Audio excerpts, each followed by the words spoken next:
गोटे विज्ञान प्रकल्प प्रस्तुत जहाँ प्लास्टिक आवर्जना को आम पुनरुपयोग कर जहाँ प्लास्टिक आम परिवेश के समस्त जाचे वायुमंडल जल सब जगह से प्रदूषण करुँच जहाँ विभिन्न प्रकार क्षति घटुची तेणु ये प्लास्टिक आवर्जना उपयोग कर केमी उपयोग पुनरुपयोग कर गोटे कराई मॉडल यहाँ बर्तमान ये आम आवर्ज प्लास्टिक आवर्जना गुड़ी रखा कुंडे से नहीं कि यहीटार बक्स गरम करवा गरम करके ये गरम तले निआ जाक गरम करा गरम हेल्ले गोटे बाष्प सृष्टि हो बाष्प ये पाइप आसो ये पाइप आसिक चाम्बर ये चाम्बर भितर गोटे धात पाइप रही ये पाइप कनेक्शन रही तापर उदा माटी गौड़ी बाली रखा जाए भितर चाम्बर भितर से रूपांतर कि गोटे जालेनी गैस हे ये चूल्हे आम रोषे कर जालेनी गैस हो पार ताको आम आणिकी प्लास्टिक सहित बाली मिसेकी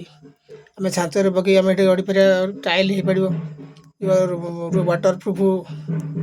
छात घर आम तैयारी पिचुरे मिसिक रास्ता तैयारी जो पिचुरे रास्ता 10 वर्ष कथा आम 50 वर्ष जीव ये रास्ता बहुत दिन पर्यटन चलो तेणु प्लास्टिक आम एण तेण न पकई आम जो भाव में उपयोग करवा निश्चित भाव में आमर प्लास्टिक आवर्जनार उपयोग हो पार यह पिला विज्ञान प्रणाली उद्दिष्ट। धन्यवाद।